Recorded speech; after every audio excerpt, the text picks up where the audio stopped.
এবং রঘু ডাকাত মানে দেবকে একটা অন্য ধরনের, এরকম দেবকে দেখা যায়নি। আর যার জন্য দেব অনেক কষ্ট করেছে, মানে এতদিন ধরে দাড়িটাকে মেনটেন করার, মানে সিরিয়াসলি এখন তো লুক চেঞ্জ করেছে আর খুবই ভালো লাগছে দেখতে। তো সব মিলিয়ে খুব ভালো কিছুই হতে চলেছে এইবারের পুজোটা, মানে ধামাকা জমজমাট হতে চলেছে।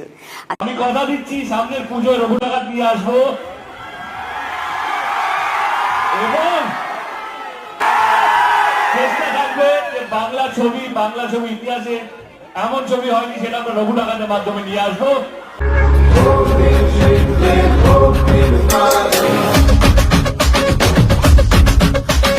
জয় কালী জয় কালী জয় মা কালী, আগুন সাথে দাঁড়া তুই খাড়া হাতে, বিপদ তারিণী আমাদের।